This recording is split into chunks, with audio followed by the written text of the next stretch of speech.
구독자 12분을 비롯한 유튜브 시청자 여러분 반갑습니다. 7월 25일자 이슈10 시작하겠습니다. 먼저 첫 번째 기사입니다. 삼성의 1위 탈환, 인도 시장에서 샤오미를 제쳤다는 소식입니다. 삼성전자가 2분기 점유율 29%포인트를 차지하면서 샤오미의 1% 정도 앞서고 있습니다. 샤오미는 홍미 노트를 비롯해서 10만원대부터 20만원대 사이에 아주 가성비 좋은 라인업으로 인도 시장을 공략하고 있습니다. 그리고 전체 판매 매출의 95%가 전부 다 온라인을 통해서 나온 것이라고 해요. 그런데 이거는 원래 샤오미 제품의 특징입니다. 샤오미는 중국에서도 이런 식으로 팔아요. 무조건 온라인으로 제품을 다 팝니다. 그래서 오프라인 스토어가 거의 없죠. 그래서 말도 안 되는 그런 판매 단가가 가능한 거예요. 유통 마진이 없이 직거래로 인터넷으로 바로 소비자들한테 쏘니까. 이런 샤오미에 맞춰서 삼성전자도 엄청 제품의 라인업을 다변화했어요. 그리고 오프라인 스토어도 굉장히 많이 늘렸습니다. 삼성전자의 스마트폰 주력 라인업이 22만원에서 26만원 사이라고 해요.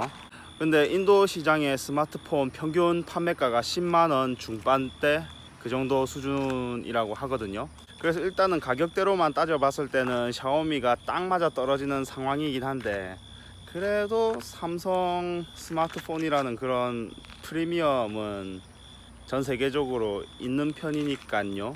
그래서 그런 강점을 바탕으로 해서 샤오미와 함께 지금 가성비 경쟁을 열심히 삼성전자가 펼치고 있습니다. 주목할 것은 아직 인도 시장의 전체 한 50% 정도가 피처폰을 여전히 사용하고 있다고 해요.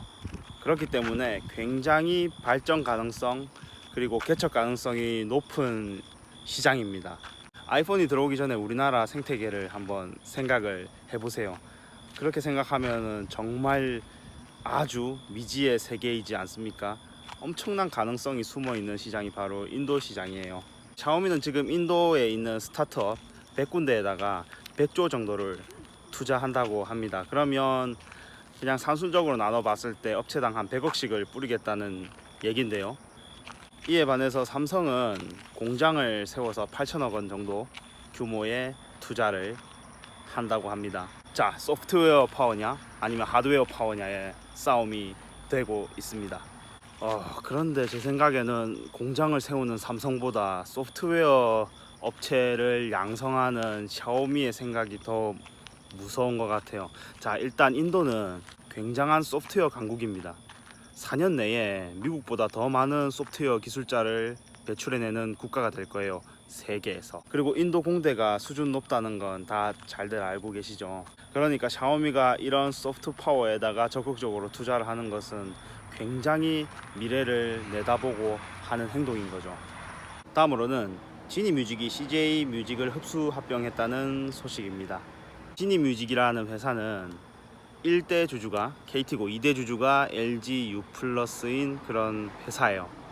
그래서 어떻게 보면 통신사가 우리 인터넷 미디어 기업을 흡수한 거라고 할 수가 있습니다.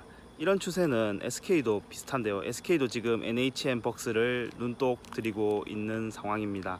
이번에 지니뮤직이 CJ뮤직을 흡수 합병함으로써 CJ가 가지고 있었던 다양한 음원 유통권을 확보할 수 있게 되었습니다. 스트리밍 뮤직 시장도 지금 들썩이고 있는데 그 이유가 지금 압도적인 부동의 1위인 멜론을 과연 잡을 수 있을 것인가 하는 그런 이유 때문입니다. 다음으로 삼성전기가 MLCC하고 폴더블 폰 그리고 5G의 실적이 굉장히 상승했다는 소식입니다. 이제 2쿼터가 끝나면서 실적들이 속속 들어오고 있어요. 인도 시장에서 샤오미하고 경쟁하는 것도 2쿼터 실적 발표에서 드러난 부분이었죠. 삼성전기의 2쿼터 영업이익이 5년 만에 최고치를 찍었다고 합니다. 이것은 MLCC 호황에서 비롯된 그런 깜짝 실적인데요. 이 삼성전기가 세계 시장에서 MLCC 점유율이 2위나 된다고 해요. 자, 이 MLCC가 뭘까요? 멀티 레이어 세라믹 캐퍼시터의 약자입니다. 이 MLCC라는 부품이 휴대폰에는 한 150개 그리고 노트북에는 300개 정도 들어가는 그런 핵심 부품 중에 하나라고 합니다. 거의 모든 전자제품에 범용으로 들어가는 그런 부품이라고 해요. 저도 이 부품이 작동하는 자세한 메커니즘은 잘 모르겠고 어쨌든 전류 조절 역할을 한다고 합니다. 그래서 이 MLCC의 호황으로 인해서 삼성전기의 매출도 껑충 뛰어 올랐고 그 매출이 한 1조 8천억 정도, 그리고 영업이익은 2천억 정도 된다고 합니다. 각종 전자장비에 들어간 핵심 부품이라고 하니까 당분간 이런 호황은 지속되겠죠. 다음으로 유튜브에 독주를 막기 위해서 우리 토종 포털들이 승부수를 띄웠다는 소식입니다. 그런데 저도 지금 유튜브로 이렇게 동영상을 찍어 올리고 있는데 이미 유튜브는 인터넷 세상에서 공유 미디어의 거의 가장 기본적인 그런 필수 플랫폼이 되어버렸어요 이미. 그죠? 그 수수료 장사 같은 거 하는 지금 우리나라 포털이 무슨 수로 유튜브를 이길지는 저도 잘 모르겠어요. 전 마음만 먹으면 유튜브만 끼고 하루 종일 그냥 놀 수도 있어요. 그만큼 유튜브는 동영상도 많고 그리고 시청의 편의성도 굉장히 높죠. 그리고 우리 사용자들한테 맞춰서 맞춤형 영상을 보여주는 그런 알고리즘도 굉장히 뛰어납니다. 그에 반해 네이버 TV 같은 그런 우리 국내 포털 사이트의 서비스는 어때요? 광고 미칠 것 같아 진짜. 광고 보고 나면 끝인 줄 알았는데 또 나와요. 그리고 이거 스킵도 안 돼. 그래서 아무리 지금 일반인들을 끌어들여서 수수료를 낮게 개편을 해주고 그리고 당근을 준다고 하더라도 같은 형태의 그런 서비스라면은 사람들이 유튜브를 쓰지 못하러 네이버를 쓰겠어요. 비록 광고가 없어진다고 하더라도 말이에요. 이미 잘 쓰고 있는 그런 서비스가 유튜브가 버젓이 존재하는데 말이죠. 네이버 TV를 보면은 브이라이브라고 있어요. 빌리브인가? 뭐 뭘로 읽는지도 모르겠는데 이건 아이돌들이 나와서 혹은 스타들이 나와서 개인 방송을 하는 그런 형태의 미디어입니다. 그래서 차라리 네이버가 이런 하드 타겟팅된 미디어로 오히려 시장에 물꼬를 좀 트는 것이 어떤가, 이렇게 개척을 해나가는 것이 어떤가 싶습니다. 이미 유튜브는 너무 견고하게 그 아성을 만들어 놨어요. 네이버는 아이돌 전용 방송, 트위치는 게임 전용 방송, 이런 식으로 각자 하드 타겟팅 하는 게 어떤가 하는 생각을 합니다. 다음으로 우편 배달 오토바이가 전기차로 바뀐다는 소식입니다. 이게 굉장히 신박해요. 6시간 충전하면 150km를 달릴 수 있다고 합니다. 사륜이에요, 사륜. 그런데 기존에 타고 다니던 그 오토바이 있죠. 그게 적재량이 35kg 정도 된다고 해요. 그래서 실었다가 또 배달하고 실었다 배달하고 이렇게 했다고 하는데 전기차는 200kg까지 적재가 된다고 또 하거든요. 그러면은 몇 번 왔다 갔다 안 해도 되고 한 번에 이렇게 실어서 이동을 할 수 있게 되는 거죠. 그렇기 때문에 훨씬 우리 집배원들도 편리해지겠죠. 그리고 아무래도 오토바이보다 훨씬 안전할 거예요. 그런데 이거 충전 인프라는 잘 갖춰져 있는지 모르겠네요. 수도권 아니면은 이런 전기차 충전 인프라가 그렇게 잘 되어 있지 않을 건데 말이죠. 아무튼 전체적으로 봤을 때 저는 좋은 방향인 것 같은데 우려도 하나 있어요. 여기 지침에 보면 이 전기차에 대한 가이드라인이 굉장히 빡시거든요. 뭐 온도 조절 장치는 뭐가 달려야 되고, 그리고 몇 킬로그램을 적재할 수 있어야 되고, 그리고 몇 킬로미터를 달릴 수 있어야 되고, 그리고 배터리는 얼마까지 보증이 돼야 되고, 이런 엄청 빡센 가이드라인이 있단 말이에요. 그런데 이 가이드라인을 국내 업체들이 지키기가 사실상 매우 어렵다는 거예요. 이걸 중국 정도 되는 중국 업체들만 이런 가격대 이런 기능을 맞출 수 있다는 거죠. 그래서 결국에는 중국 좋은 일만 시켜주는 게 아닌가 하는 그런 우려도 있다고 합니다. 하지만 뭐 그런 이유 때문에 좋은 일을 안 할 수는 없겠죠. 어쨌든 이런 사회 서비스 같은 것들을 친환경적으로 바꾸는 것은 굉장히 좋은 일이라고 생각합니다. 다음으로 블록체인이 공유 경제를 꽃피운다는 기사가 나왔어요. 공유 경제는 내 물건이나 내가 가진 인프라를 공유를 하면서 소비하자는 사회적 개념이에요. 그래서 차를 공유하는 우버, 그리고 집을 공유하는 에어비앤비 같은 것들이 유명하죠.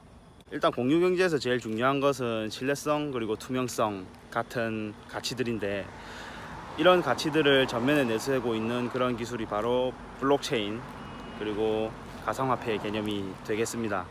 그런데 이 공유경제랑 블록체인은 일견 비슷한 것 같은데 사실은 이 서로를 지탱하는 그런 개념은 아니에요. 먼저 공유경제는 물건이나 인프라의 그런 가치를 나누는 데에 그 근본적인 목적이 있습니다. 블록체인은 거래 내역을 나누어서 모두 다 가짐으로써 공유하면서 검증할 수 있는 그런 목적을 가지죠.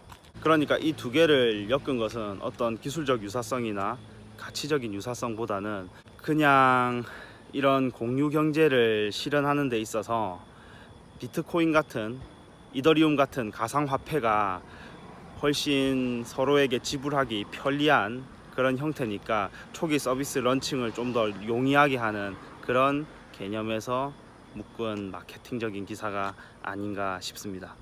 다음으로 네이버, 라인, 타이완이 1760억 원의 투자 유치를 받았다는 소식입니다. 이 라인페이 대만 현지 법인은 네이버의 어떤 자회사는 아니고 손자 회사 정도 돼요. 그 네이버가 라인의 모회사죠. 그리고 라인페이, 라인의 서비스 라인페이의 대만 지사가 이번에 대만에 있는 큰 은행에서부터 1760억 원의 투자를 받았습니다. 대만에서 라인이 제일 잘 나가는 메신저인 거는 혹시 알고 계시나요? 보통 우리 중화권, 아시아권에서는 한국 빼고 일본 빼고는 거의 다 위챗에 먹혔어요. 위챗 웨이신이라는 메신저가 가장 유명합니다. 하지만 같은 어떤 아시아 라인임에도 불구하고 대만은 라인이 짱 먹고 있어요. 그 이유에는 여러 가지가 있겠는데, 일단 홍콩도 라인이 짱 먹고 있거든요. 그래서 홍콩이랑 대만이랑 서로 영향을 주고받으면서 라인의 인기가 올라간 것도 있기도 하고, 그리고 대만은 기본적으로 일본을 굉장히 좋아하는 나라입니다. 그렇기 때문에 일본에서 1위하고 있는 라인이 대만에서 1위하는 것도 그렇게 이상한 게 아니에요.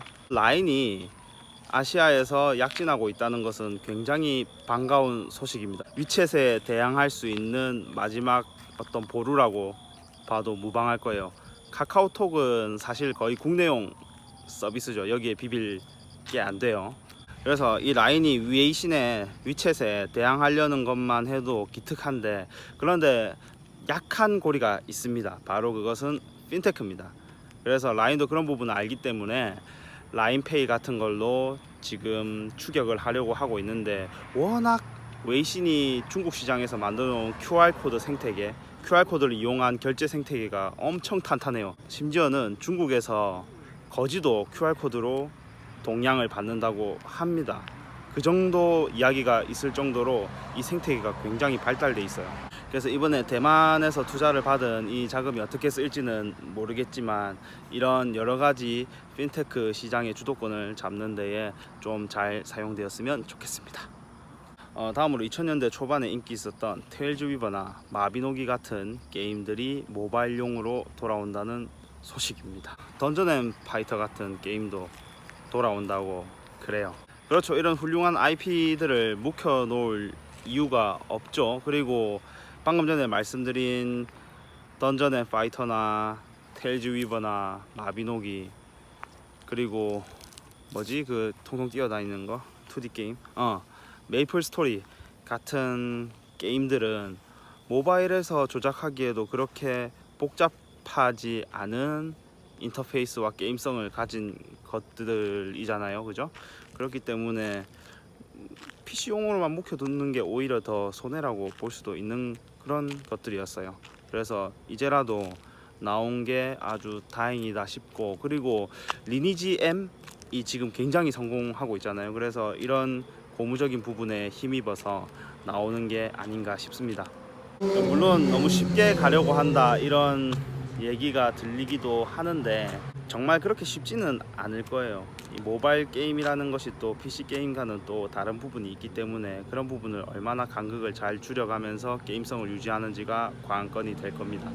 다음으로 정부 R&D 사업이 중소기업에 별로 도움이 되지 않는다는 그런 기사입니다. 그래서 이 방식이나 규모를 재편성해야 된다는 내용인데요. 중소기업 지원 규모가 연 3조나 된다고 합니다. 그 OECD 국가들 중에서 미국 다음으로 중소기업에 대한 R&D 규모가 커요. 말이 됩니까? 이 돈 다 어디 갔죠? 문제가 있어요. 우리 한국 사회에서 역시 R&D도 성과주의를 벗어날 수가 없습니다. 자, 일단은 R&D 사업을 하게 되면 중간과 맨 마지막에 이 사업에 대한 판정을 받게 돼 있어요. 성공이냐 실패냐. 그런데 이 성공 확률을 조사해 봤더니 무려 98%에 이른다고 합니다. 98%예요. 이 말이 됩니까? 보통 우리가 창업을 했을 때 창업 성공률이 98%가 될 수가 있나요? 말도 안 되는 수치죠, 그죠? 이 진짜 전형적인 어떤 그런 서류로만 진행되는 그런 사업의 전형이죠. 제가 생각하는 이 정부 R&D 과제가 나아가야 할 길은 일단 하나의 원칙이 있어요. 쉽게 따되 어렵게 성공 판정을 받을 수 있게끔 해야 합니다. 지금 R&D 과제는 좀 어렵게 따고 굉장히 쉽게 성공 판정을 받는 형태예요. 그러니까 일단은 무슨 수단과 방법을 동원하든지 간에 따고 보는, 그리고 딴 놈들만 맨날 따먹는 그런 구조의 R&D 사업이 되어 있습니다. 그래서 쉽게 일단은 사업을 따되 이런 R&D 과제를 수행하되 이것에 대한 성공 판정을 굉장히 까다롭게 내리는 거죠. 지금 그게 못하는 이유가 그 과정을 철저하게, 그 프로세스를 전문적이고 철저하게 관리할 만한 인력이나 노하우가 없어서 그래요. 그런데 말이죠, 이 돈을 1, 2조도 아니고 3조나 퍼붓는데 그 정도 프로세스 갖출 수 있잖아요. 충분해요. 그러니까 이런 전 영역에 걸쳐서 전문적인 심사위원 그리고 BC까지 전부 다 달라붙어 가지고 이 사업을 관리해야 된다고 생각합니다. 이 R&D 과제에 대한 이야기 할 말은 굉장히 많은데 다음에 따로 시간을 할애해서 말씀드리도록 하겠습니다. 일단 제가 당장 드는 생각은 이 정도예요. 마지막으로 크롬이 오늘부터 HTTPS가 아닌 사이트에 대해서 보안상 주의 요망이라는 메시지를 무조건 띄운다고 합니다. 제가 일전에 공공장소에서 와이파이 쓰면 안 되는 이유라는 동영상으로 이 관련된 내용을 만들어서 드린 적이 있어요. 저희 유튜브에 보시면 아마 그 내용이 있을 겁니다. HTTPS로 시작하는 사이트가 아니라면 아이디와 패스워드를 적고 로그인 하실 때 굉장히 주의하셔야 해요. 왜냐하면 HTTPS만이 그 내용을 패킷을 암호화해서 통신을 하기 때문입니다. 바꿔 말하면 HTTP 사이트에서 아이디와 패스워드를 적고 로그인하면 그 지금 사용하시는 그런 와이파이 공유기의 주인, 인터넷망을 제공하는 그런 사업자가 여러분의 정보를 볼 수 있습니다. 아주 훤하게. 그렇기 때문에 구글의 이런 정책은 반갑죠. 꼭 이렇게 되어야만 한다고 생각합니다. 자, 오늘도 10가지 소식을 한번 살펴보았습니다. 오랜만에 해서 그런지 또 재밌는 기사들이 몇 가지 올라왔는데 저는 특히 삼성이나 우리 라인 같은 국내 기업이 해외에서 약진하는 것이 매우 반가웠습니다. 그래서 이런 기분 좋은 소식들이 더 들리길 바라면서 다음 이슈10에서 뵙겠습니다. 저는 또 더 좋은 콘텐츠로 찾아뵙겠습니다. 오늘은 여기까지 하겠습니다. 감사합니다.